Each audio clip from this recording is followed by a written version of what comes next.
Welcome to Deep Drinks Podcast. At this point, most people should know that the Gospels are anonymous. We don't have signatures to these Gospels. We don't know who wrote them. They were written in a different language, in a different location, and written at least 30 to 40 years after the accounts in which they aim to retell. But the question is, are the Gospel writers writing from someone who was an eyewitness? Do they have eyewitness testimony inside of the Gospels? So that's what we're looking at today. And today, it's going to be awesome. It's also my birthday, and I'm very excited for this one. So I want to introduce my guest very quickly. Dr. Kip Davis is a Hebrew Bible scholar who specializes in the Dead Sea Scrolls and Second Temple Judaism. His expertise is in ancient scribal practices. He has a PhD in religion and theology from Manchester University and was on the team that uncovered forgeries in the Dead Sea Scrolls antiquity market.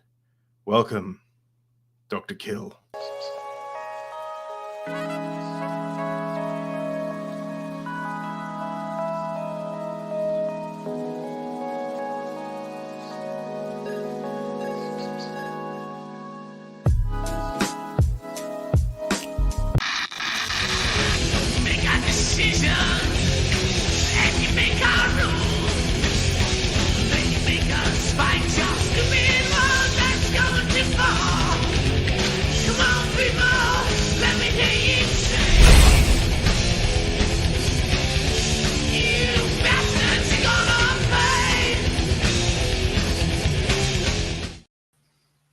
Yeah, I actually have grown to love that song. It is an awesome song. So it's incredible. It's one of my favorites. So happy birthday, David. Thank you so much. Thank you so much. It's 34 today. It's all downhill from here. Every time someone else has a birthday, I tell them, it's all downhill from here. But so you are. Thanks so much, guys. You are exactly 10 years older than my oldest son. So oh wow, yeah, cool. Yeah, he is 24 today. Yeah, which is not really today. It's yesterday. So I'm in the 29th. I'm in the future. Yeah. And I'm in the past. Trump is still a bit weird, but like a bit loony, but like and stuff like that. But on the future, on the 29th, he's still he's still a bit, yeah. And there's some weird stuff going on in Florida, but like besides that, like still, things are excellent. Thank you for coming on. So we weren't going to do this, but I was looking at the schedule and I was like, man, I want to jump right back into the conversation we're having the other day. About Lee Strobel's book, The Case for Christ. We went through the first chapter in 3 hours. We don't have that much time today. But what we're going to do is look at the claim that the gospel writers were eyewitnesses to the things that they kind of describe in the Gospels. But first, with deep sorrow, I have to say that we're not drinking exactly the same thing. But I was going to ask, what did you choose that I couldn't get?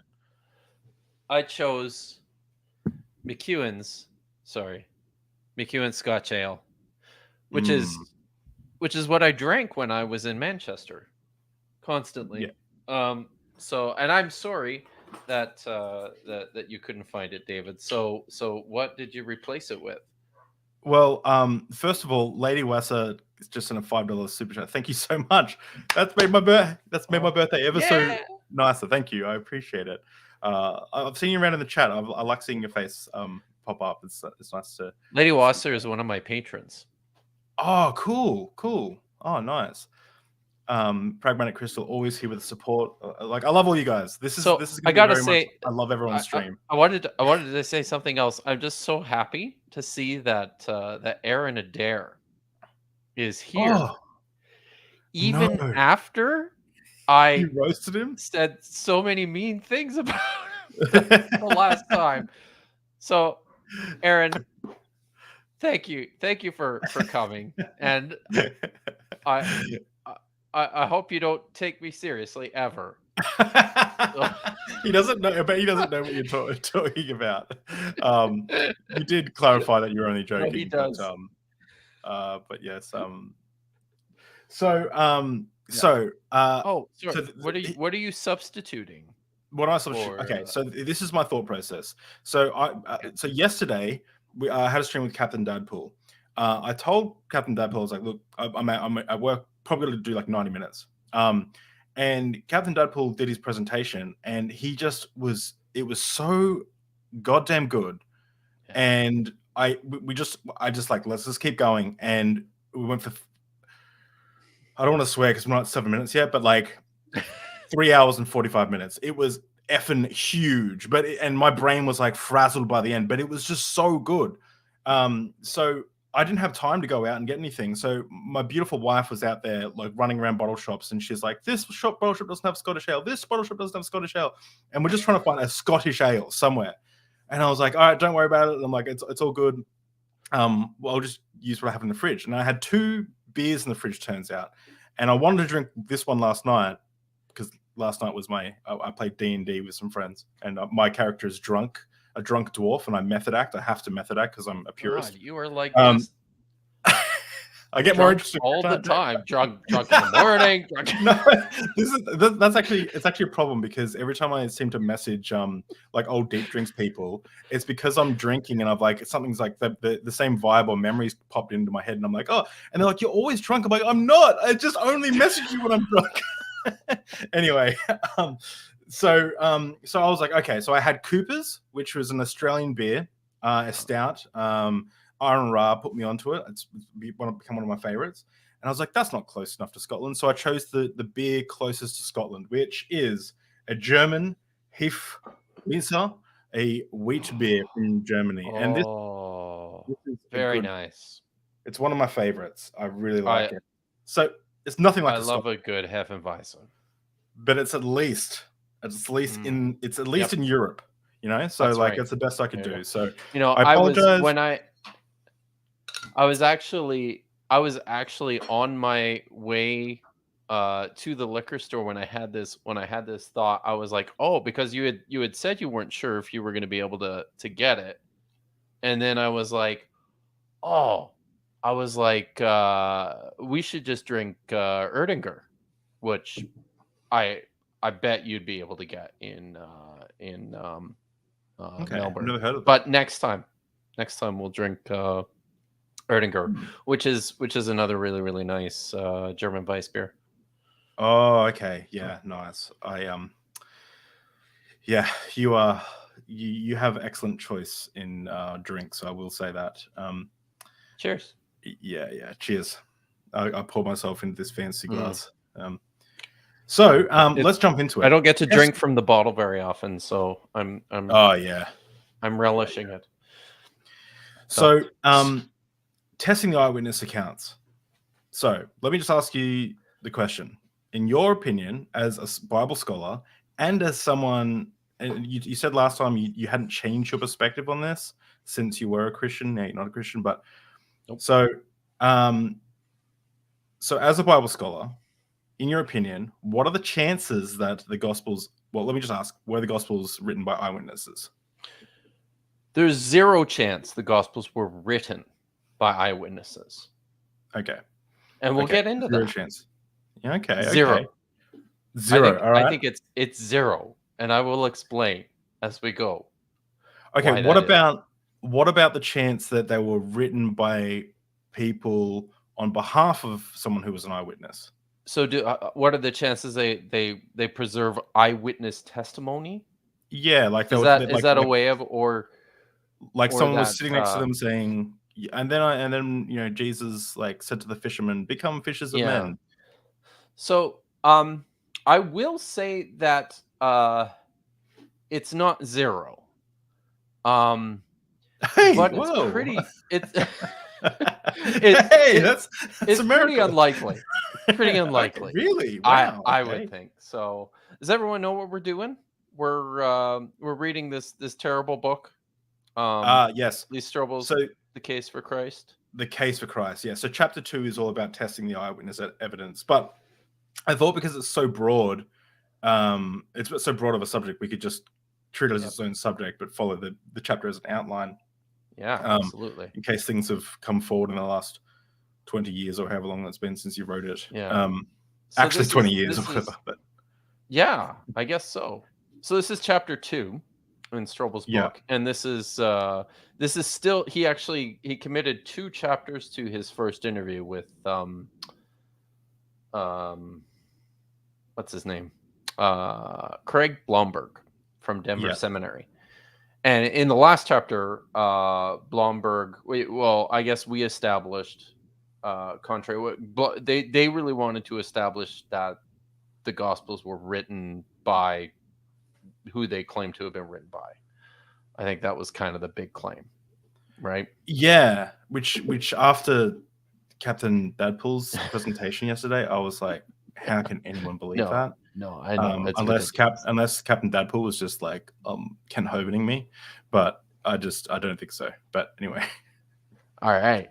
So we have I think we've established that there's no good reason to think that the traditional authorship attributed to the Gospels is any way legitimate. So and right there, I think kind of flattens this idea of eyewitness testimony, but we'll get into it because there's more. Yeah, and so one of the things that they do is they have a bunch of tests in the book. So the first test they give is the intention test. Yes. You have it up, or do you want me to read what the intention test is? Yeah. Can you read what the intention test is? Because I have the audio version. Let me just pull. Yeah, well, that's right. So yeah, let me just pull this up here. So the intention test. This test seeks to determine whether it was stated or implied intention of the writers to accurately preserve history. Were these first century writers even interested in recording what actually happened? So right at the outset, I spent some time talking a little bit about this last time. What did when we talked about the Gospels, I suggested that these are not histories. Mm-hmm. The Gospels on their face are theological documents. They are programmatic retellings of the life of Jesus, containing possibly almost entirely invented stuff. Maybe some of it goes back to historical kernels, but it's obvious. It's patently obvious. And we looked a little bit last time at the Gospel in Luke in particular, because what Luke is doing is he is actually following the narratives of Elijah and Elisha from the Old Testament, from the books of First and Second Kings, and using a Greek text for this, the Greek translation of the Old Testament, and you can actually track and see how he is using that story as a template for crafting his own story, in an effort to portray Jesus like this great wonder-working prophet who came from the north and who also had a mission to the Gentiles. So right at the outset, let's just say the intention test fails spectacularly. because no, they're not interested. The gospel writers are not interested in history. If they were interested in history, they would have written like historians, and even ancient historians did their best to try and provide some indication regarding the sources that they were using, where they got their information, and the gospel writers just never do anything like that. Yeah. So doesn't one of the Gospels say that they're getting the information from like someone who is a reliable source? So the Gospel of Luke, the prologue to the Gospel of Luke says that he has. Well, I'll just read it here. What he says. Let's see. So Luke says, since many have undertaken, this is NRSV, since many have undertaken to set down an orderly account of the events that have been fulfilled among us, just as they were handed on to us by those from the beginning, were eyewitnesses and servants of the word, I too decided, after investigating everything carefully from the very first, to write an orderly account for you, most excellent Theophilus, so that you may know the truth concerning the things about which you have been instructed. And even in this introduction to his text, Luke just makes the claim that the traditions that he's received were handed to him by eyewitnesses. He doesn't actually say he went and interviewed people or like took carefully took notes of what people were telling him, or that he was checking sources or anything. He just says, these are the traditions that I received. I've looked into them, whatever that means, and they're totally legit. So, but I mean, that's the best. That's the best that we've got in terms of in terms of testing the sources. So, yeah. go ahead. Sorry. I was just going to say, I see a quick super chat. I see a super chat. Thank you so much, Gettysburg Demoniac. What I will do is, with any questions that aren't specific to what we're discussing, I'll ask them at the end. So if anyone wants to super chat a question kind of not super related, in fact, I'll quickly ask this one now, so we can. But in coming up, we'll just answer the non-specific ones at the end. But as a Dead Sea Scrolls scholar, what famous stories are missing from them? I've heard David and Goliath is not found in 1 Samuel. By the way, I love your course with Derek. And that course is an affiliate link. So if you want to support this channel, another way you can do it is by clicking the affiliate link in the description and sign up for Kip's amazing course. Oh, I mean, there's lots and lots of stories that are missing from the Dead Sea Scrolls, just because there's texts that are missing. We have almost nothing of First and Second Kings in the scrolls, almost nothing from Chronicles. We don't have the Book of Esther in the Dead Sea Scrolls. It's completely absent. Almost all of Ezra, Nehemiah is missing. So, there's piles of stories themselves that we don't have. And in, there are certainly holes in the stuff that we do have. And offhand, I'm drawing a blank in terms of some examples of that. But do you not have the whole set memorized? Sadly, no. I do not. Oh, what kind of Dead Sea Scrolls? Right. So, getting back to the book here, though, you asked a question about so something that Blomberg mentions in his interview. He says that John says at the end of his gospel in John chapter 20:31, these things are written that you may believe that Jesus is the Christ, the Son of God, and that by believing you may have life in his name. And then, of course, skeptical Strobel objects and says that sounds more like a theological statement than an historical one. Yeah. So, and the way Blomberg answers that objection is precious. So he says, there's an important piece of implicit evidence that can't be overlooked. Consider the way the Gospels are written in a sober and responsible fashion, with accurate incidental details, with obvious care and exactitude. You don't find outlandish flourishes and blatant mythologizing that you see in a lot of other ancient writings. Yeah.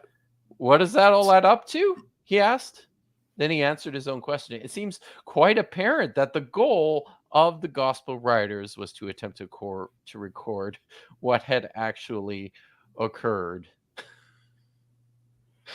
So,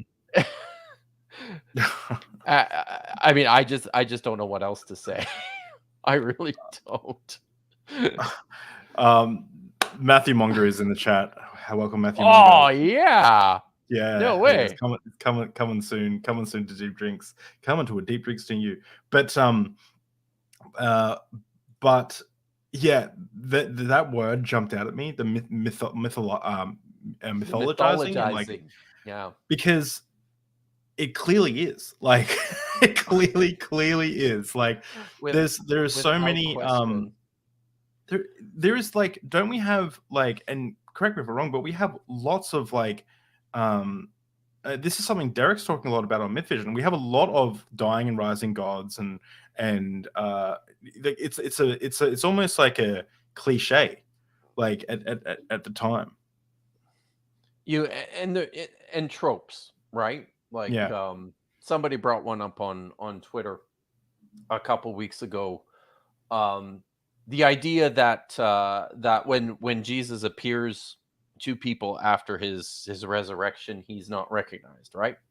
Mary doesn't recognize him right away in the one gospel, and then when he's on the road to Emmaus, he walks all the way, on the road to Emmaus with these two disciples, and they don't recognize him. This is a trope. This is the unrecognizable God trope, which is common within ancient mythology. This takes place all over the place throughout the Old Testament as well. We have stories about Yahweh appearing to people and them not recognizing that he's Yahweh. So it's I mean, that's just but one example, right? And then in terms of fantastic flourishes, I mean, for Christ's sakes, he's on a mountaintop communing with Elijah and Moses. He spends 40 days in the wilderness and is tested by Satan, who takes him to the top of the temple, right? From which he can see all the kingdoms of the world. Yeah.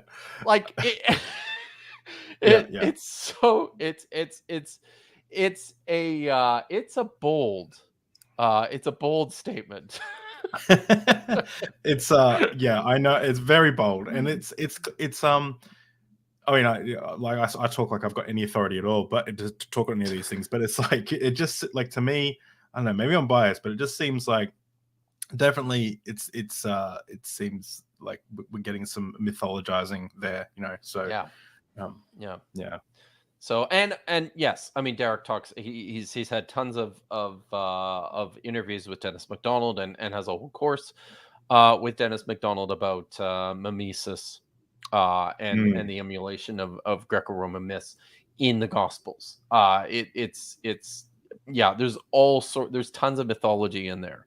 And I think people miss it because they're not even sure what they're looking at in the first place. They don't know what they're looking for. They wouldn't recognize what mythology looks like unless they read lots of it. So, and then I also think, I mentioned this before, sometimes I think when Jesus does fantastical things, they're stories that are so familiar to us, that we're so deeply ingrained in this literature, that we even tend to not think of them as amazing, right? It kind of slips unnoticed. But all right, so the test is so the intention test is like, I'm giving that a thumbs down. Yes. Okay. Ready to move on. The next test is the ability test. So what is the ability test? So what Strobel says here is that even if the writers intended to reliably record history, were they able to do so? How can we be sure that the material about Jesus' life and teachings was well preserved for 30 years before they were finally written down in the Gospels? So were they in a position to even write this stuff down? Could they have done it? So Blomberg likes to focus on the and one of the problems that they really focus on is the stuff was written down so much later. How can we be sure that we're remembering it all correctly, right? And Blomberg's response is basically this. He says, rabbis became famous for having the entire Old Testament committed to memory. So it would have been well within the capability of Jesus's disciples to have committed much more to memory than appears in all four gospels put together, and to have passed it along accurately. So he's suggesting that people in antiquity had excellent skills of memory. Because I mean, look, the rabbis were able to like memorize the whole Old Testament. And there's issues here. So one of the things that that studies have shown, importantly, is that when you read about these feats of vast verbatim skills of memory, I believe it was there's a famous medieval theologian. I believe it was Aquinas is renowned for having like an astonishing memory, where he had entire he had information in his head to the point where he could recall, like, I read this in this manuscript on this page, and just repeat it verbatim. Like, I read a book about this in grad school. It was really phenomenal. Importantly, these feats of vast verbatim skills of memory tend also to be products of literacy. So basically what happens, what researchers tell us, or what they think is going on, is that as you learn to read, you're developing, pathways within your brain which aid in the development, or aid in your ability then to store information in the same sort of linear textualized fashion, right? So generally speaking, for these, to have the kind of memorization skills that Blomberg wants to attribute to the gospel writers, they probably would have had to have been very highly literate individuals in the first place. Studies of oral cultures show actually substantial malleability, like when storytellers are passing on information, when they're telling their stories within these non-reading, non-writing cultures, these groups, these social groups, they will almost every time tell the same story, but then differently. And no one ever calls them out and say, hey, you did that differently this time. Because again, when you're, and it's hard for us to imagine this because all of us are hyper literate, right? From the time we started school, we were reading, basically. So it's hard for us to imagine this, but apparently without that kind of training, without that sort of training, which changes the shape and the chemistry in your brain, you're going to assess information differently, in such a way that something will be accurate and precise, even though it's totally not. So it's pretty interesting. There's something I want to share that will that I think will illustrate this point a little bit. Oh my gosh, and stupid. I hate websites that make you do stuff. Okay, so let me just show you, like, make you like sign up or whatever to do. Check it all out. So something that I think is akin to it. Tell me what you think. Is memes. So the word meme was coined by Richard Dawkins in his 1970 something book, The Selfish Gene. that ideas perpetuate like genes. They slowly mutate over time and they become different. And then when like you talk to what Gen Z or someone, and they'll be like, I think I made a joke when Neil and Derek were on the show. I said, this show is fire on God, no cap. And I meant like, this show is good. Like I'm saying this, trust me, I'm saying this on like I swear to God, no bullshit. That's what it's saying, right? Yeah. This fire on God, no cap. So that's kind of like the idea of a meme. It's something that's kind of changed. It's like and people can't understand it because they're not in that non Gen Z is kind of understand because they're not in that zone. So like with memes, you look at these, right?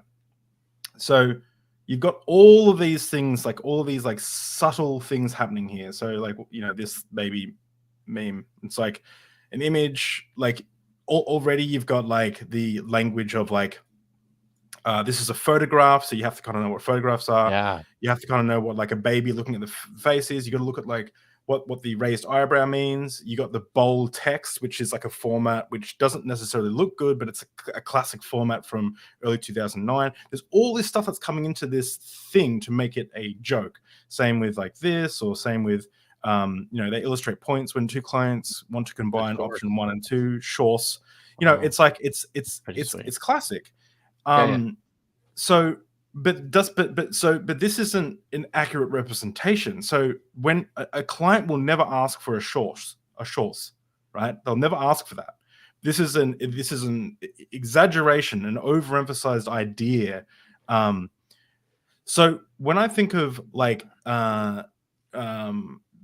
the Gospels and how they kind of develop over time, I'm wondering how much of that is just essentially memes, ideas that formulate that kind of change, that develop theologies. Oh, this must be from this part of the Old Testament, must have meant this, and like again, they're not all of them are literate, so they're looking at something and they're seeing like the Venn diagram, the conspiracy theorists that can jet fuel melt steel beams. They'll start looking at things, right, and they'll go, well, no, and then they'll start making conclusions. They will start to develop over time, and by the time you get to the Gospels, you don't have historical narratives. You have these ideas that have changed so much so that you get a shorts. Now, does a shark exist? Yes. Does a horse exist? Yes, but not a shorts. And that's what I think. That's what I personally think it looks like is happening with the Gospels. I think that's a pretty good analogy. I know some people. Ehrman likes to talk about the danger of the telephone game, where something that's passed on over a long period of time, the individual details in what actually happened compared to what actually ends up getting written down are changed so dramatically that the end product looks so different from the first product. I think there's probably something to that, but I'm not particularly fond of that as an analogy. Because I think the stories that are in the Gospels are almost not, all of them are almost all of them have very little grounding in any kind of reliable history. In the Gospel, I will call the Gospels a shorts. I love it. David. That's good. So, I would say this is, it's they started as these theological word pictures, and it certainly looks like within the stories themselves that they were created and crafted by highly sophisticated, highly literate Greek speaking writers, storytellers. So and that I have to just kind of bring this home here on a couple of points. So the idea that these were memories that reliably passed down over time because people just remembered better in antiquity, that's nonsense. Importantly, the people who knew Jesus were almost certainly not literate. and this is an important point on a couple of levels. For one thing, they wouldn't have been able to write this stuff down in the first place because they were not literate. They couldn't read and write. So there's a book that was published, I think it's in 2006, by Catherine Hetcher, who's an excellent scholar in Germany. She wrote an entire book on Jewish literacy in Roman Palestine called Jewish Literacy in Roman Palestine. and the book is like over 500 pages dedicated to this topic of how we can track reading and writing in Roman Palestine at the time of Jesus, and what we know of it. I'm just going to read to you a couple of paragraphs from her summary here. Degrees and distribution of literacy. Although the exact literacy rate among ancient Jews cannot be determined, Mir Bar Alan's suggestion that the Jewish literacy rate must have been lower than the literacy rate among Romans in the 1st century CE seems very plausible. Whether the average literacy rate amongst Palestinian Jews was only 3% or slightly higher must ultimately remain open. The question naturally depends on what one understands by literacy. If literacy is determined as the ability to read documents, letters, and simple literary text in at least one language and to write more than one signature oneself, it is quite reasonable to assume that the Jewish literacy rate was well below the 10 to 15% or of the entire population, including women, which Harris has estimated for Roman society in imperial times. If by literacy we mean the ability to read a few words and sentences and to write one's own signature only, Jews probably came closer to the Roman average rate, whereas exact numbers can neither be verified nor falsified and are therefore of little historical value for the following reasons. The average Jewish literacy rate of whatever degree must be considered to have been lower than the average Roman rate. The first reason, and maybe the most important reason, is the largely rural character of Palestine throughout antiquity. The large majority of Jewish population lived in the countryside, especially in the villages and small towns of Upper Galilee.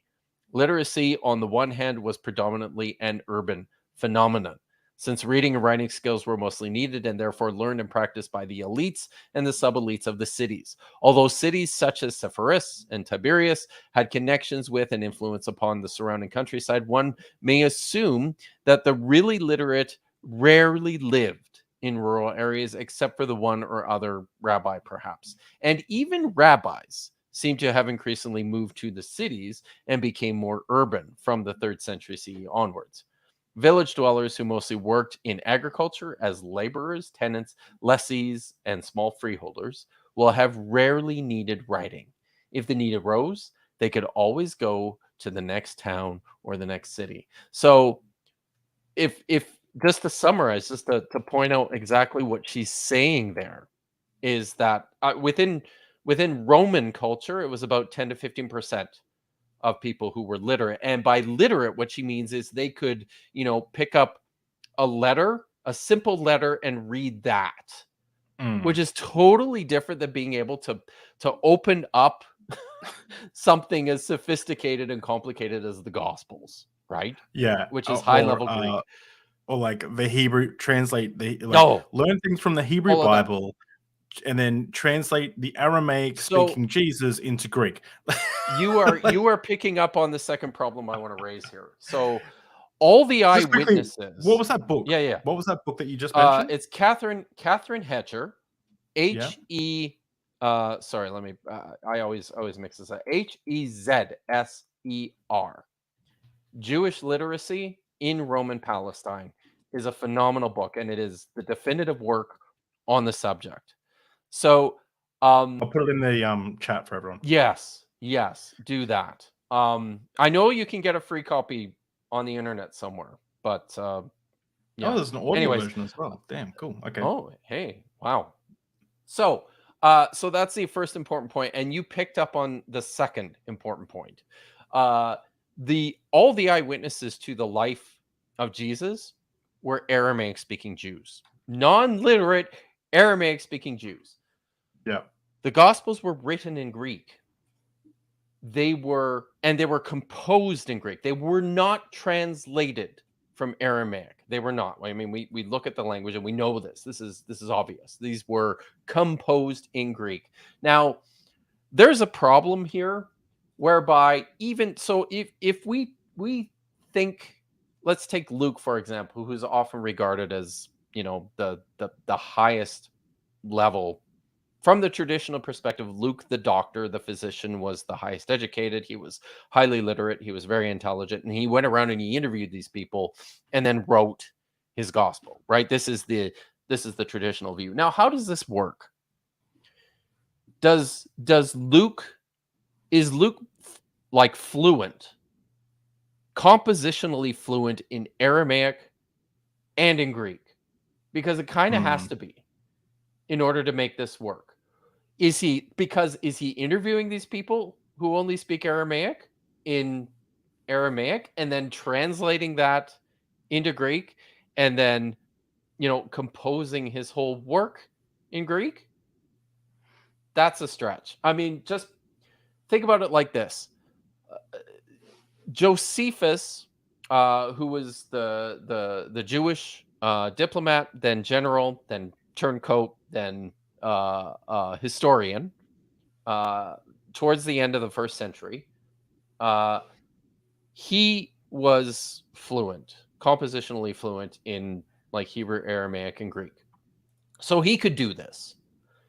But bear in mind, Josephus was like part of the upper class of Judean society. I mean, he was selected as a diplomat to go and negotiate with the emperor. Yeah, didn't he prior to the Jewish got people off the cross, like off well, he did, yeah, he did stuff like that too. But like within Jewish culture, like he was the brightest of the bright.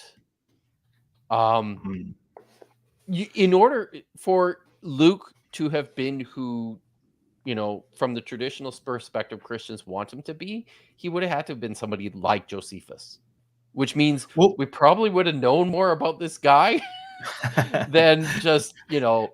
Well, this.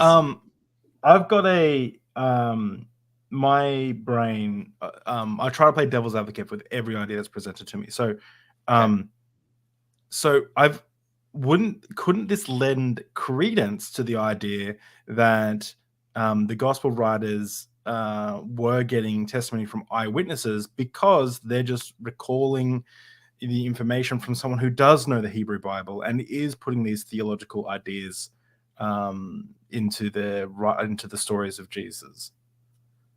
So you've got like the Hebrew Bible, it gives ideas to the Christians who are retelling parts of Jesus and the Hebrew Bible and creating these like theologies, and then they're retelling it to Greek speaking writers. You would see, I think you would see more markers of like conversational Aramaic there.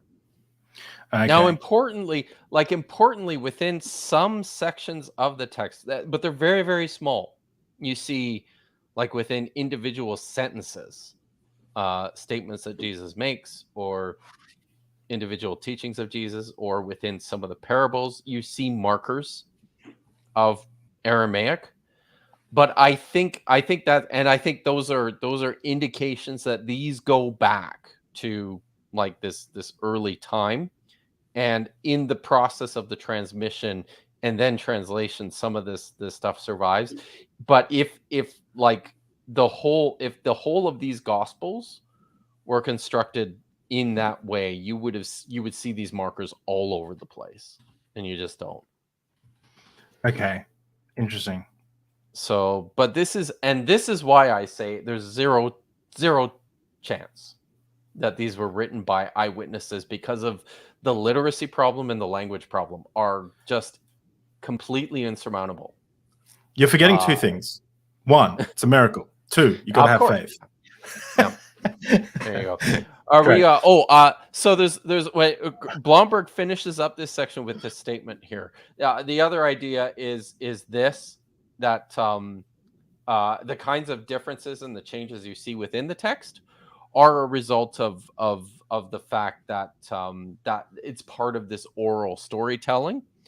But then he says this. He says the community would constantly be monitoring what was said and intervening to make corrections along the way that would preserve the integrity of the message, he said. And the result would be very different from that of what I mentioned, a childish game of telephone where something's transmitted and changes over time, which I think is nonsense. And the reason is because the differences between the gospel stories and then the changes we see within the text are not the result of misunderstandings of what's being said.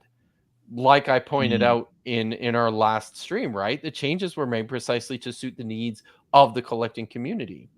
So yeah. Oh yeah. So I'll just say this here. I wrote this down in my notes. Another problem I have with this whole focus on the reliability of oral traditions is language. We can detect some of the traditions tracing back to Jesus or the first Christians on the basis of surviving Aramaisms, but the Gospels themselves were composed in Greek by sophisticated and fluid Greek speakers. What happens to Aramaic oral traditions that become translated?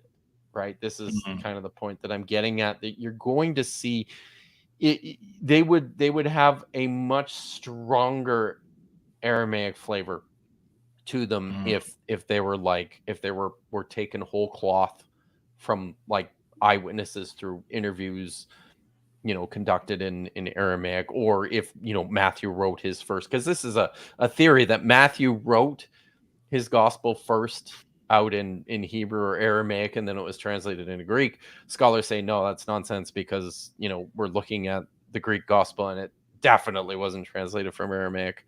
So yeah, but that it's an important point. But that's I think we can move on from that now, unless you have anything else. No, and I worry that we're not going to get through all of these by the end, which is okay. Well, some of them are going to go faster than others, right? Okay. Like the next one is the character test. Yes. This test looks at whether it was in the character of those writers to be truthful. So, and Blomberg says, we simply do not have any reasonable evidence to suggest that they were anything but people of great integrity.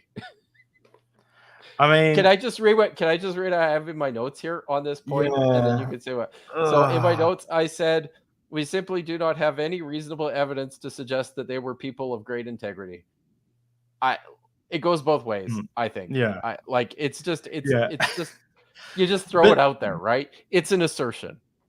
But also, like, what does, like, even if they had great integrity, there's so many people who die for their faith. There were, like, I mean, one of the worst tragedies in America was like people who were so confident in their beliefs they flew planes in the buildings. Like people's beliefs, it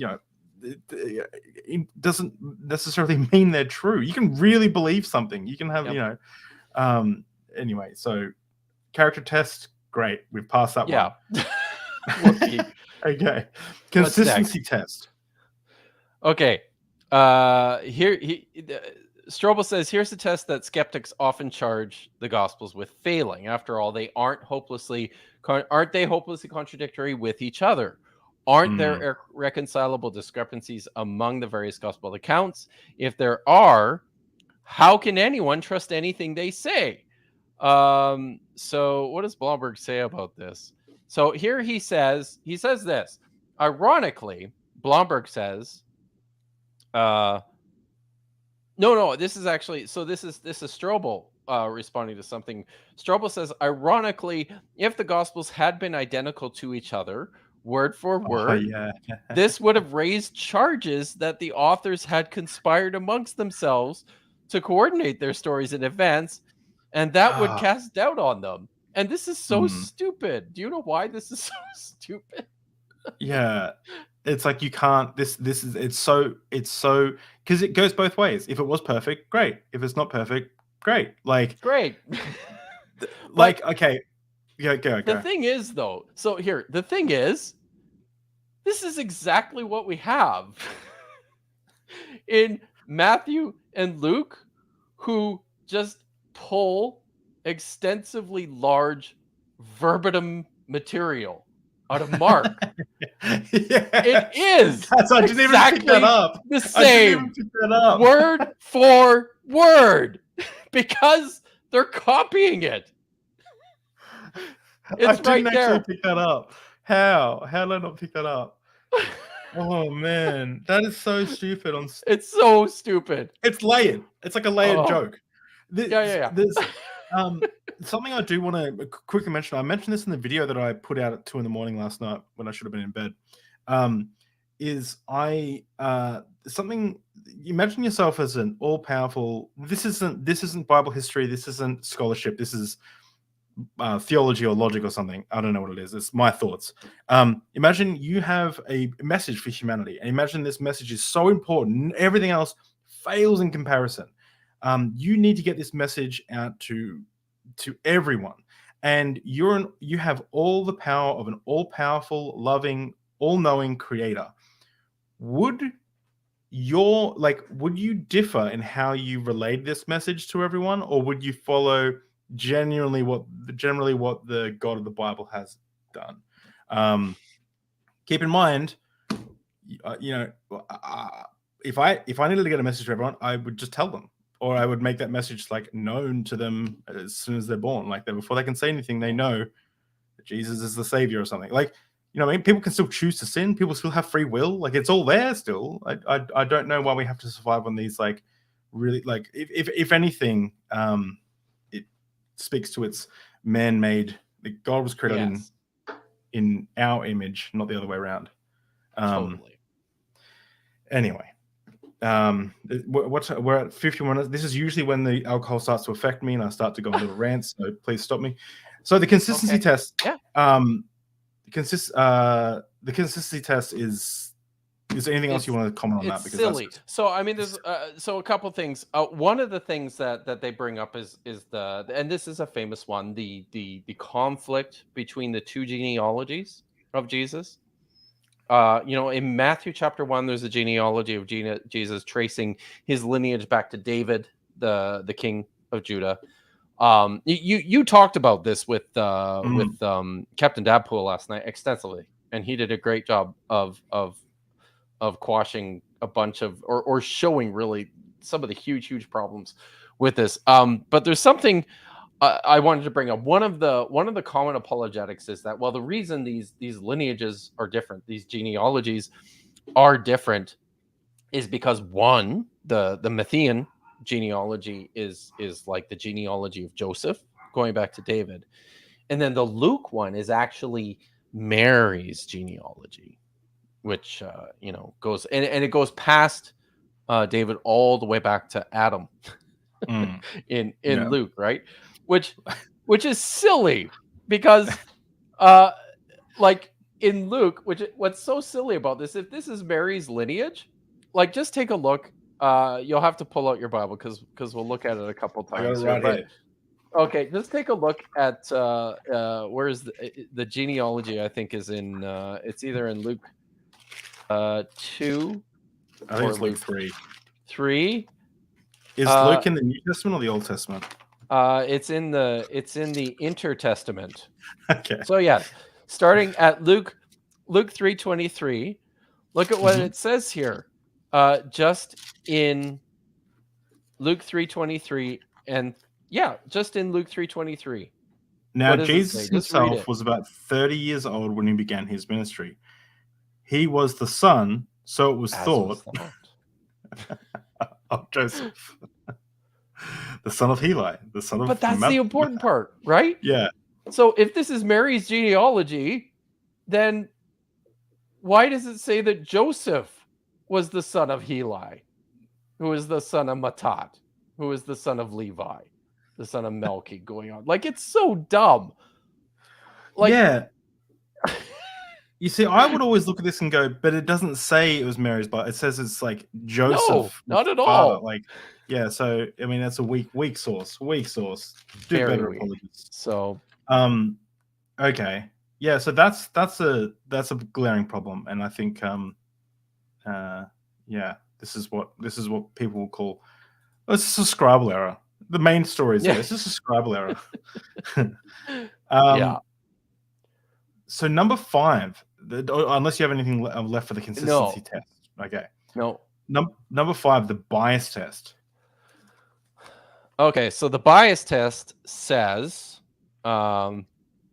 this analyzes whether the gospel writers had any biases that would have colored their work. So, and Strobel actually points, he makes the point. They were not neutral observers. They were his devoted followers. Wouldn't that make it likely that they would change things to make him look good? So Blomberg responds like this. He says, I can see this much. It creates the potential for this to happen. But on the other hand, people can so honor and respect someone that it prompts them to record his life with great integrity. That's the way they would show their love for him. And I think that's what happened here. And then he finishes up and says, besides, these disciples had nothing to gain except criticism, ostracism, and martyrdom. They certainly had nothing to win financially. If anything, they would have provided pressure to keep quiet, to deny Jesus, to downplay him, even to forget they ever met him. Yet because of their integrity, they proclaimed what they saw, even when it meant suffering and death. So I think it sounds like he's kind of leaning into the apostles were martyrs apologetic here a bit, right? Mm-hmm. Yeah, and I don't know if I need to say anything. What I would say is, like, Apologia does a bunch of work on this. This is kind of one of his hobby horses. Is, what happened to the apostles? How many of them do we actually know anything about? Beyond the death of Jesus. And yeah, but this does lead into the next test, which is an important one, and I have a few things to say about this one. I just wanted to say that when Apologia is coming on Deep Drink soon, and I am so excited that I've watched a lot of. I think one of the last things, like like something that when I was looking at evolution and like working out if it was true or not, I remember the upright fossils. They really spooked me. I was like, oh no, like maybe I am being deceived by the devil. Like maybe this is all, and and then his video on upright fossils showing the blatant dishonesty of how they'll call them one thing so that all the search results will bring up creationist sources, and then they won't use the actual terminology that gives you books and books and books on like why there's fossils through why there are trees in so that was one of the nails in the coffin for me. But so apologies, that episode I'm looking forward to like crazy. No, it's gonna be awesome. So one more thing just to bring the point home with the genealogies. So this idea of genealogies in the Bible, like any of them, being remotely reliable on any level, are pretty silly for very obvious reasons when you actually understand the history of what happened. So genealogies that extend back as far as we have good genealogical information, good records of heredity and descent among the rulers and the high priests in the region. We can track that as far back as the Babylonian exile. But this isn't something that like there's this sort of, people have this idea that this is just something that Jews were just fanatically, tracking or preserving or maintaining records of their heredity. No, they weren't. It happened, at the highest levels, like it does in most of these cultures, where rulers and important officials will, because it's a heredity. These are offices of heredity, right?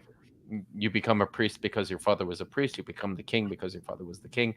These sorts of things. But even these only go as far back as the Babylonian exile. Prior to that, we have records of kings, which may be moderately reliable, but that's it.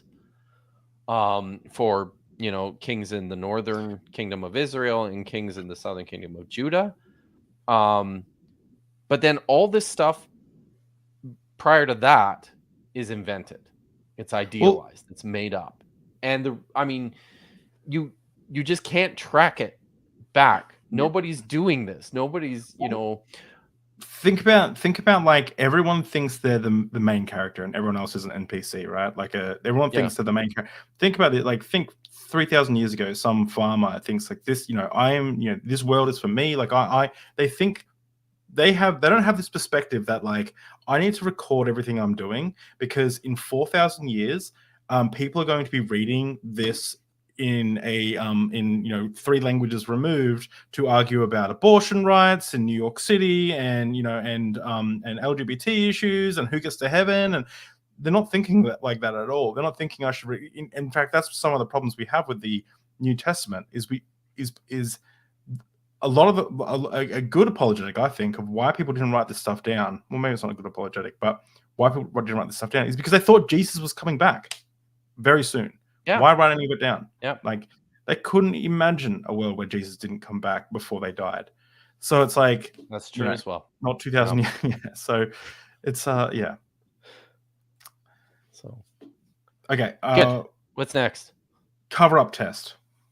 Yeah. So we're gonna spend some time here. Okay. Okay. So Strobel says, just reading from his text, when people testify about the events they saw, they will often try to protect themselves or others by conveniently forgetting to mention details that are embarrassing or hard to explain.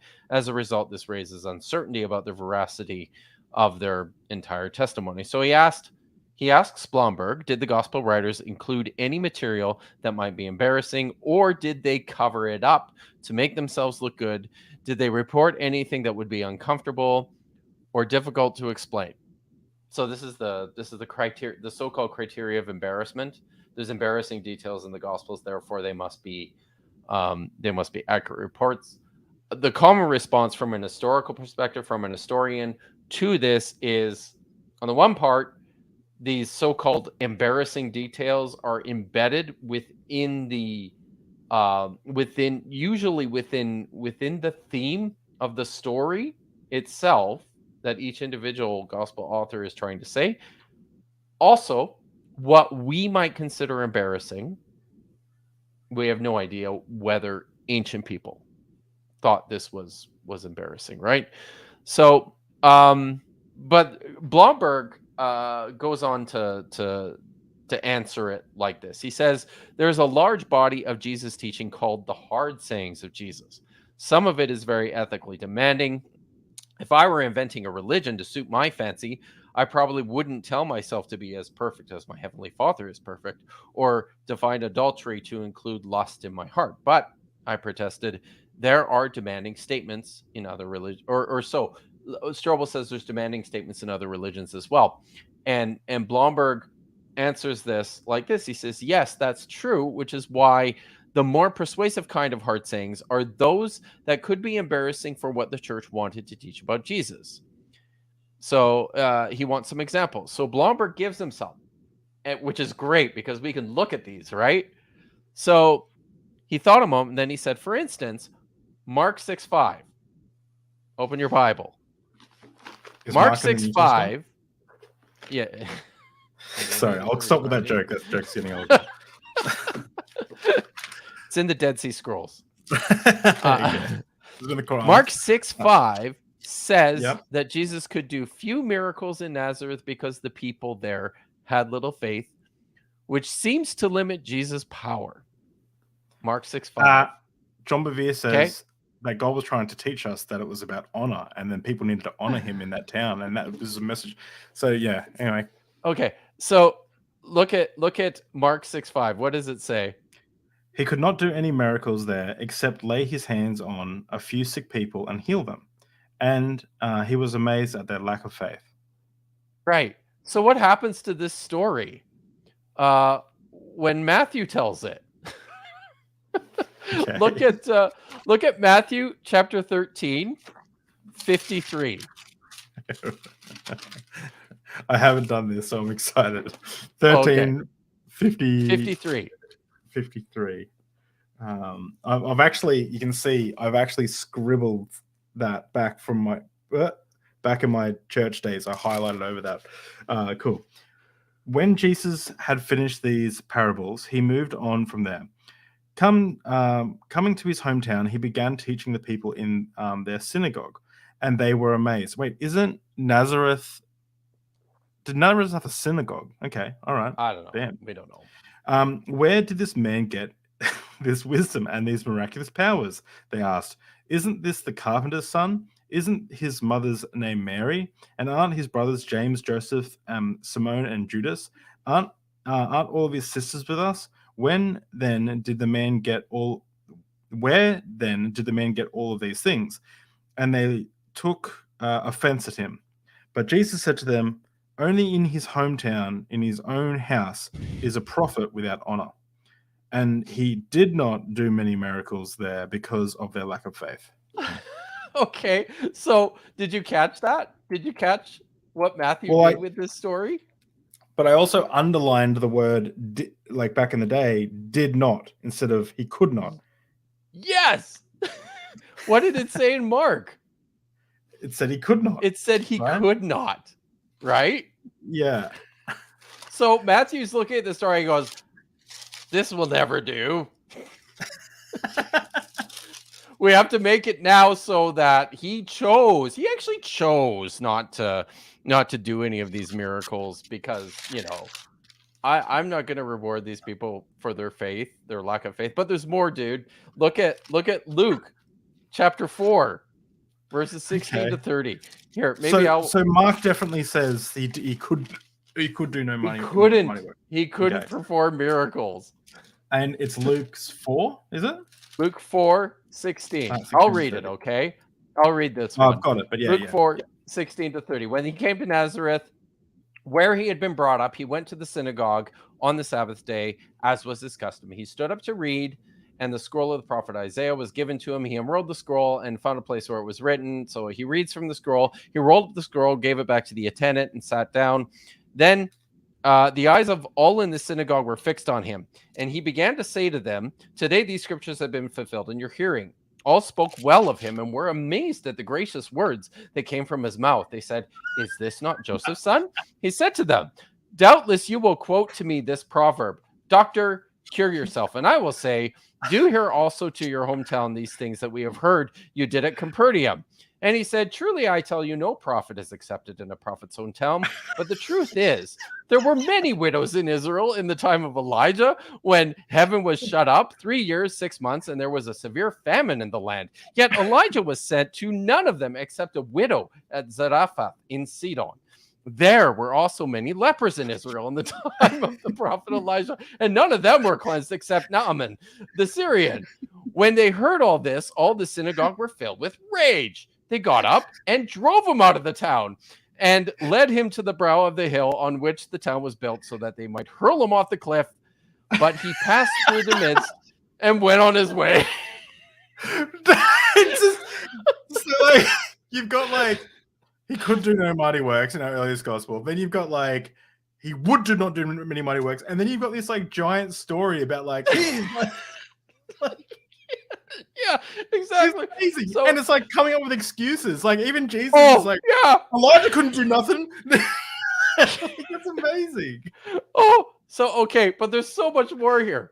So Blomberg, and I'm just using Blomberg's examples here. Okay, so that's Mark 6:5, where he says they didn't get rid of this story, even though it was bad. but we see what they did, right? So then he brings up this other one in Mark 13:32. Okay, Mark 13:32.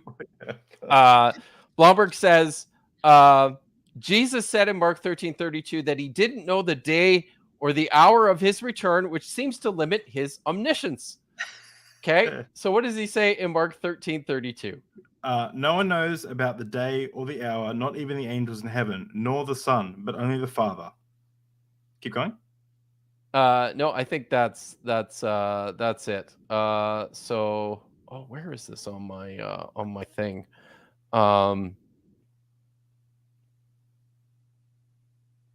Oh, maybe I don't have this. No, I don't. Okay, I don't have this one. What's the next one? The next one is he says, let's see. Oh, he talks about. So yeah, he talks about Jesus' baptism. Okay. Yeah. Believe that. He said, this is Blomberg speaking. He says, if I felt free to play fast and loose with gospel history, it would be much more convenient to just leave out all that material altogether. And then I would not have to go through the hassle of explaining it. And he says, Jesus's baptism is another example. You can explain why Jesus, who was without sin, allowed himself to be baptized, but why not make things easier by leaving it out altogether? So what did they do with his baptism? Okay. So let's look at it. Mark 1, verses 2 to 8. Mark 1. Okay. Starting in 2, read to verse 8.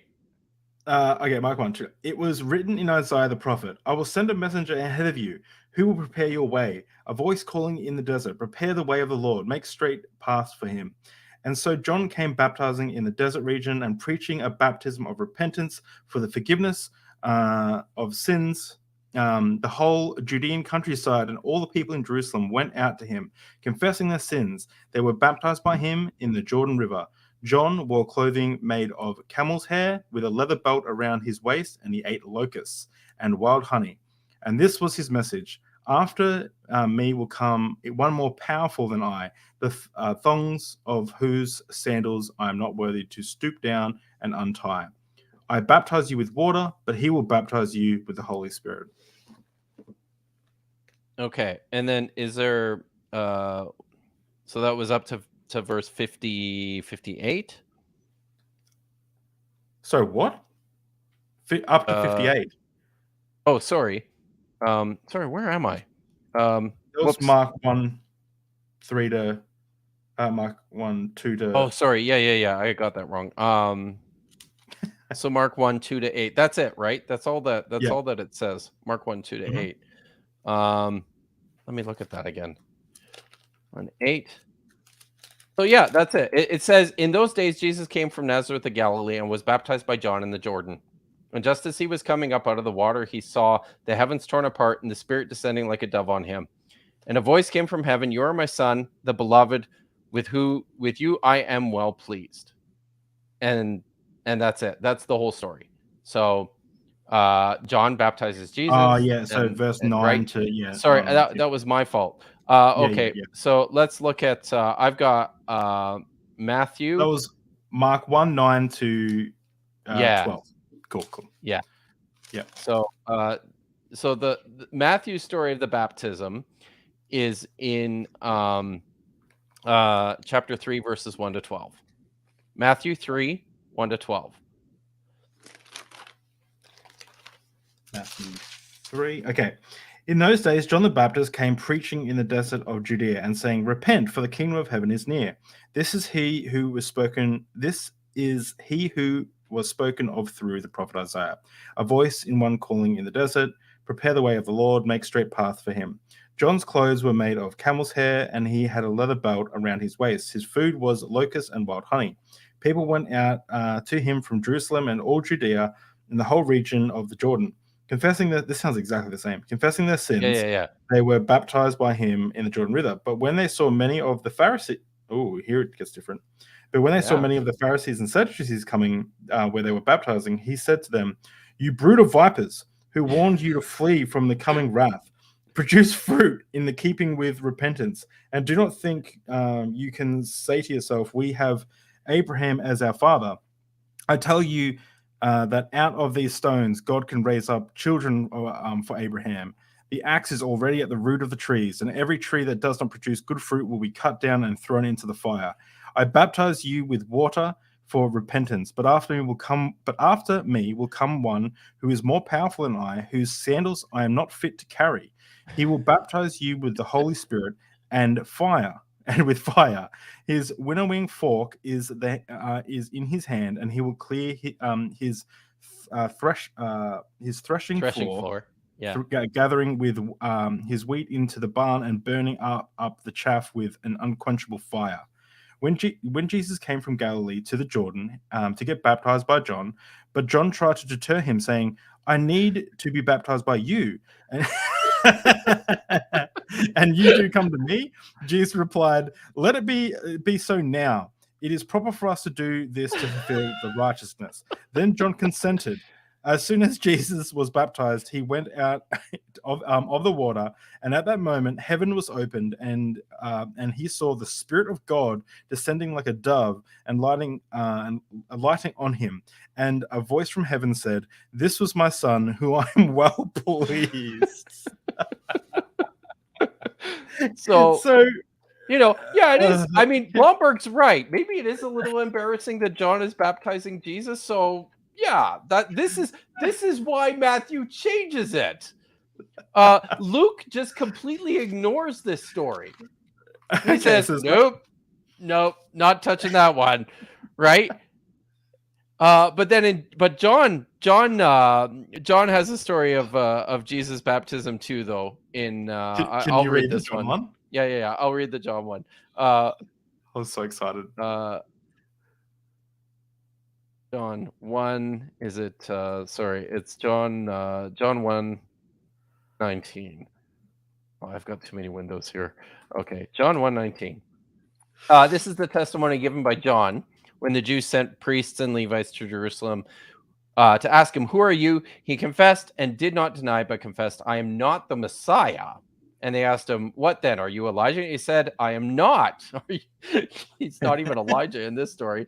"Are you the prophet?" He answered, "No." Then they said to him, "Who are you? Let us have an answer to those who sent us what to say about you." And he says, "I am the voice crying out in the wilderness, make straight the way of the Lord, as said by the prophet Isaiah." So that's pretty different too.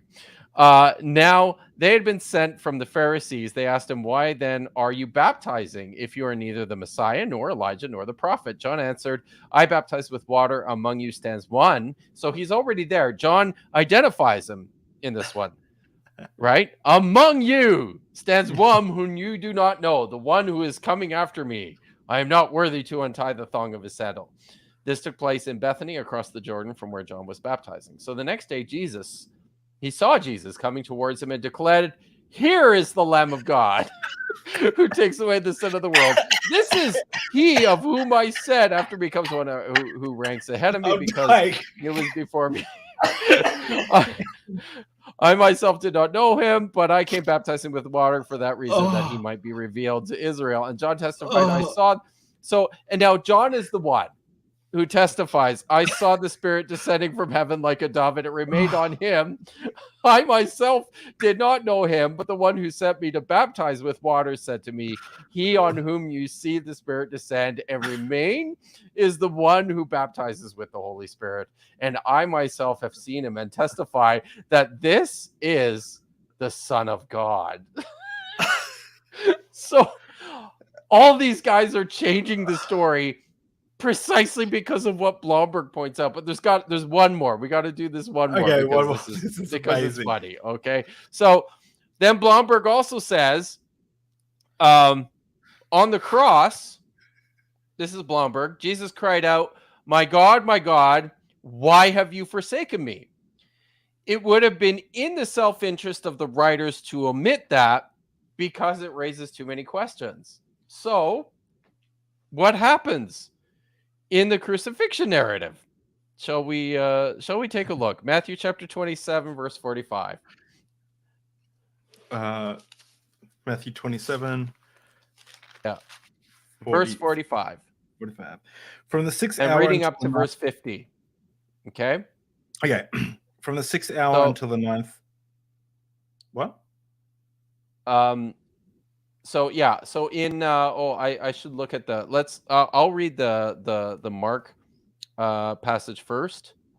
Oh yeah. Mark 15. So keep it there. I'll read Mark first. Mm-hmm. Mark 15:33. When it was noon, darkness came over the whole land until 3 p.m. At 3 o'clock, Jesus cried out with a loud voice, "Eloi, Eloi, lema sabachthani," which means, my God, why have you forsaken me? When some of the bystanders heard it, they said, listen, he is calling out for Elijah. And someone ran, filled a sponge with sour wine, put it on a stick, and gave it to him to drink, saying, wait, let us see whether Elijah will come to take him down. Then Jesus gave a loud cry and breathed his last. And that's it. And he's dead. Does it talk about the temple? Yeah, so it says the curtain of the temple was torn in two from top to bottom. Okay. Now when the centurion who saw facing him saw that in this way he breathed his last, he said, was this man truly God's son, or truly this was God's son? So that's Mark. Mark. Yeah. So, and then Matthew says what? Matthew, from the 6th hour until the 9th hour of darkness came over the land. About the 9th hour, Jesus cried out in a loud voice, Eloi, Eloi, lama, whatever. Sorry, I'm lama sabachthani. Yeah, yes, that's it. Which means, my God, why have you forsaken me? When some of those standing there heard this, they said, he is calling Elijah. Immediately, one of them ran and got a sponge, filled it with wine, vinegar, put it on a stick, and offered it to Jesus to drink.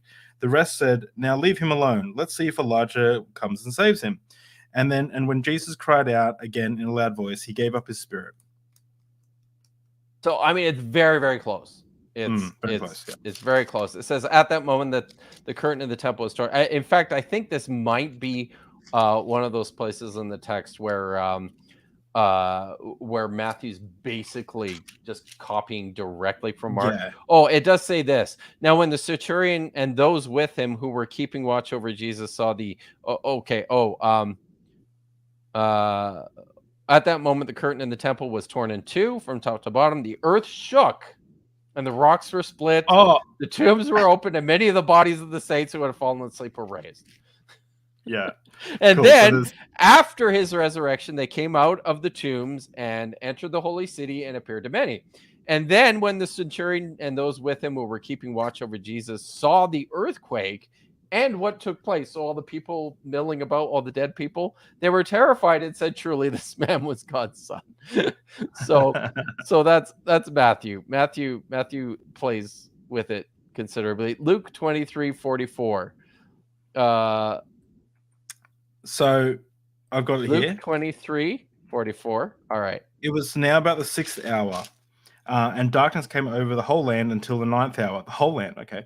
For the sun stopped shining. Okay, okay. And the curtain of the temple was torn in two. Jesus called out with a loud voice, Father, into your hands I commit my spirit. When he had said this, he breathed his last. The centurion, seeing what had happened, praised God and said, surely this was a righteous man.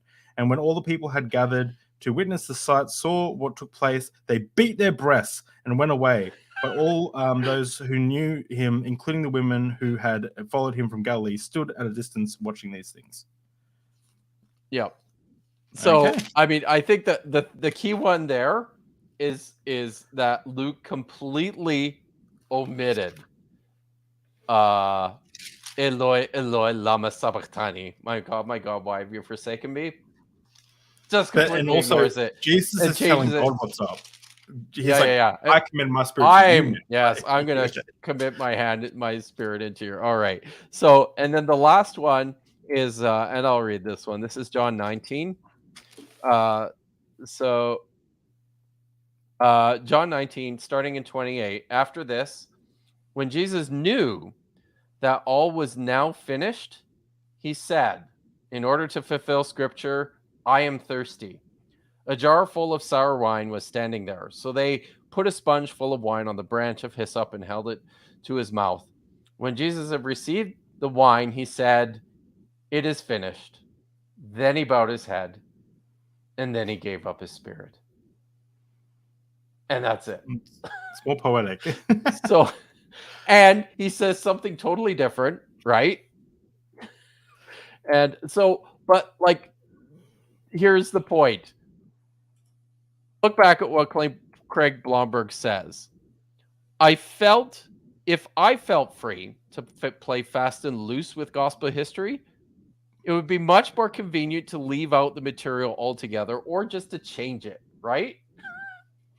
And that's exactly what happened. This is exactly what's happening in the examples that he provides. This is exactly what's happening. And it blows my mind that he doesn't He either doesn't see this, Yeah. or he's hoping that nobody else notices this. Oh my gosh. That's nuts. That's actually I nuts. know. So what does he say? So this is what he says at the end of this section. He said, here's the point. If they didn't feel free to leave out stuff when it would have been convenient and helpful to do so, is it really plausible to believe that they outright added and fabricated material with no historical basis? I'd say not. Well, I can't believe. I thought a lot of these would be a bit meh, but I feel like each one of these has been like 100%. It's just like gaslighting, demolished. Yeah, this is crazy.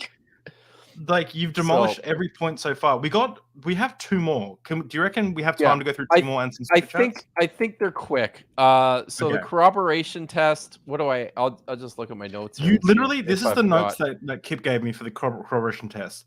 Just the word ugh. So can you explain that just quickly? Yeah. So the corroboration test. See, he says, I introduced this next test by asking Blomberg, when the Gospels mention people, places, and events, do they check out to be correct in cases in which they can be independently verified? So, like Spider-Man in New York City. Town, it's a real town. The names look like they're, first century Jewish names. But we haven't found Nazareth, have we? We've never found Nazareth or any of that. So I mean, I think possibly. I think, and I believe actually the Nazareth dig was overseen by a guy at Nyack College. Where's Dee at? Dee's in the chat. She will know this. She posts the best shit I've ever seen. All right. But who is that? Dee Boudreau. Oh, Dee Boudreau. Yeah. All right. So I mean that's why I said Okay. The final test. I mean, I don't think we don't need to say anything about that, do we? Yeah, no. Early. So the final test is the adverse witness test. Yes. So this test asks the question, were others present who would have contradicted or corrected the Gospels if they had been distorted or false? In other words, do we see examples of contemporaries of Jesus complaining that the Gospel accounts were just plain wrong? And Blomberg says many people had reasons for wanting to discredit this movement and would have done so if they could simply have simply told history better. This is what he says. So, and then he goes on, he says, look at what opponents did say. In later Jewish writings, Jesus is called a sorcerer who led Israel astray. It would have been a perfect opportunity to say something like, the Christians will tell you he worked miracles, but we're here to tell you he didn't. He goes on about, again, the embarrassing material about the disciples that they could have debunked. But here's the thing, and this is something that lots of people confuse and they conflate. So we know almost nothing in the first place about Christian persecution in the first century. And the early church at its emergence was almost indistinguishable from Judaism. So I say this to say that when people started having experiences, when the claim that Jesus had risen from the dead first emerged in early Judaism, these were still Jews practicing Judaism. And I believe on the basis of, and this is within historical critical scholarship, New Testament scholars by and large will tell you that the message of the early church was not it was very strongly Judaic. It wasn't something that was, completely, it wasn't blasphemous. It's not blasphemous to claim someone rose from the dead. It's not blasphemous to claim that someone is the Messiah. So in the early stages of the movement, it probably would have been basically indistinguishable from early Judaism. So anybody who had there weren't, contrary to what Blomberg says, I don't think there were many people early on who were like out to get those Christians and out to prove it wrong. And then this idea, like how long after the events before the movement kind of took hold and started to gain attention. By that point in time, the idea is, we would just go and point out the tomb or where the body is buried. Really? Would you? Does anybody even know where that is? We don't know. Most if you go to Jerusalem, they'll tell you. Yeah. Right? I mean, there's just huge holes in this. Like Paul says that he was persecuting the church, and the picture painted in Acts is that he's part of like the Sanhedrin, which is the ruling body of Judaism within Jerusalem. And the picture is painted of Paul as like an official in the Sanhedrin who's like sent out to go and get rid of those Christians, right? Like I don't even think this is really in keeping. As I mentioned, it's unclear what early Jews would have been so upset about that they had to go and get rid of the Christians, because that early movement was basically a Jewish movement. Yeah, right? It's just another form of Judaism. So sect, yeah. It seems to me when Paul talks about being a persecutor of the church, whatever that meant, like it kind of sounds like he's maybe even just a brigand going out and harassing people and beating Christians up, and just of his own accord. I'm doing this because I can't stand these people. I'm not, I don't believe that he was sent on a mission by the Sanhedrin to do this, right? I don't think, and this is where this whole point is just hugely problematic. Like it's pinning your hopes on this idea of persecution of the early Christians right away. Like there's forces who are right away opposed to what the early church and the disciples are teaching. And if that's the case, then surely they would have produced some evidence to contradict. No, the movement was tiny. It didn't raise much attention at all. It was just like many of the other dozens of expressions of Judaism at around this time. So this doesn't make any historical sense. And so for that reason, what test is this? This is the adverse witness test. We have no testimony from adverse witnesses in the first century.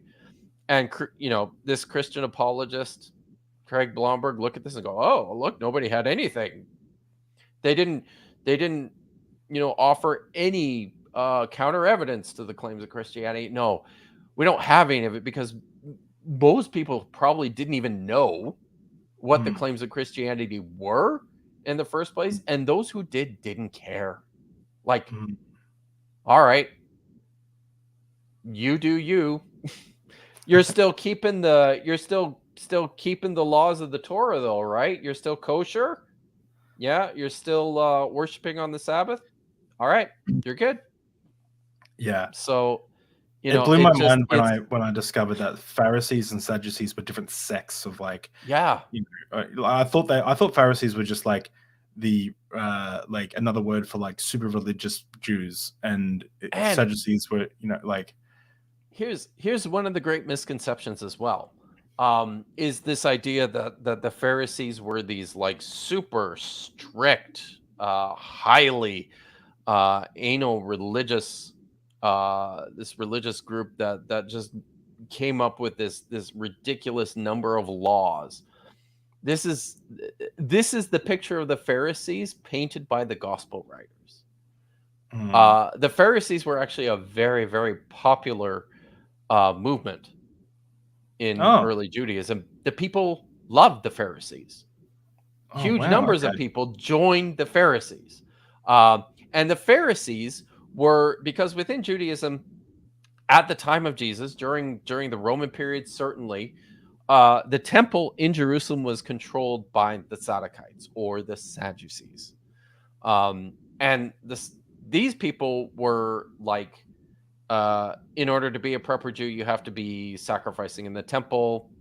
You have to have all your energy and your income focused on fulfilling your religious observance in accordance with our prescriptions for what's going on in the temple, right? The Pharisees said, no, no, no. You can be a Jew anywhere, and you don't have to go to the temple. We'll set up these synagogues where you can actually learn the Torah, and you can come to worship and to pray. And this is why they were so popular, right? And they were a populist group. Like this was like Judaism for everybody, as opposed to Judaism for only the people who can afford to go to the temple. So the opposite of like how it was taught to me and how Mel Gibson walked my brain, and how the Gospels present it, right? Yeah, exactly. Yeah. All right, let's get to some super chats. But right. Thank you. That was amazing. That was absolutely amazing. That was a fun time. Bubbles written backwards. Yeah, that was fun. Matthew Monga said, "I thought Craig Evans announced the first century Mark fragment years ago. Please keep explaining this." Wow. Yeah, what's that about? So it was actually Daniel Wallace who made the first public announcement. So what my friend and colleague Dr. Moat is alluding to here is that back in 2012, it was announced publicly that there was actually a copy of a first century New Testament writing. It actually contained text from Mark, dated to the first century. Daniel Wallace famously, in a debate with Bart Ehrman, dropped this information. And then he said, I can't give you any more information about it because of non-disclosure agreements, and because the scholar who's working on it is going to be publishing it fairly soon, but it's all very hush-hush. But I can tell you that one of the best scholars in the world is working on this text, and it's totally legit. We have a first century copy of a text from the New Testament. Remember what I told you? Yeah. There's none, right? So 2012, it was said it would come out in 2013. There was nothing. 2014, there was nothing. 2015, there was nothing. Oh no. We waited and waited and waited, and finally, very quietly, the fragment appeared in I believe it was the last volume published, actually, of the there's a very, very large collection of papyri that was taken from a place in Egypt called Oxyrhynchus. It's at the University of Oxford. And so they're progressively publishing this stuff.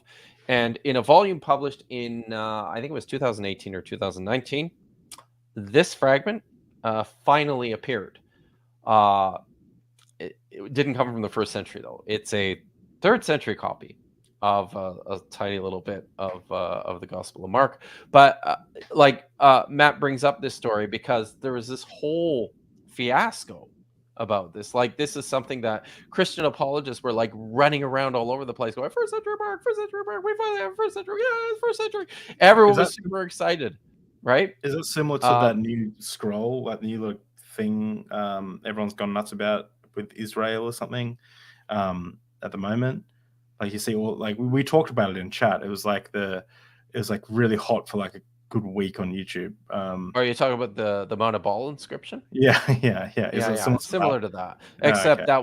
that was even more nonsensical than this. This was the but there's a huge story about this. It's a phenomenal story. I mean, basically the nuts and bolts of this are that one of the scholars working on the Oxyrhynchus collection actually attempted to sell this fragment that he didn't own to the Museum of the Bible, and so basically he stole it, right? And attempted to collect literally millions of dollars for this fragment. He got caught. You know, there's his work on the fragment. He was just blowing smoke and ginning it up, as my friend and colleague Dan McClellan likes to say. He's just ginning up this fragment to generate interest in it, and it just it turned out to be nothing. Damn. So yeah, but there's people should look into this because it's an amazing story. There's a journalist by the name of Ariel Sabar. He wrote a long, excellent article all about this in the Atlantic. If you just Google Ariel Sabar and first century Mark, there's the whole story there, and it's a doozy. It's amazing. Awesome. All right. River City Films, happy birthday, you big shorts. You're Yeah. the best I've ever had. So that's my boss. That's Really? my new boss. That's awesome, And man. he said he was going to give me a $1 bonus for every hour I've worked for him. So I only started this week, so I guess that's why it's All 15 right. bucks. Thank you. Sonari, I'll try and translate this. Thank you for the super chat. How fluid the Old Testament, how corrupt, and how severe the corruption? Oh, this is a very complicated question, and it depends on what time, like what era you're talking about. In the earliest period that we have manuscripts for, this is like the 2nd century BCE, maybe as far back as the late 3rd century, through to the destruction of Herod's temple. There are several forms of text for the individual books that we possess, and there are significant differences through a whole bunch of them. There's one of the problems here is a classification problem. Lots of the literature is so different, it doesn't even it doesn't fit our classification criteria as even copies of works.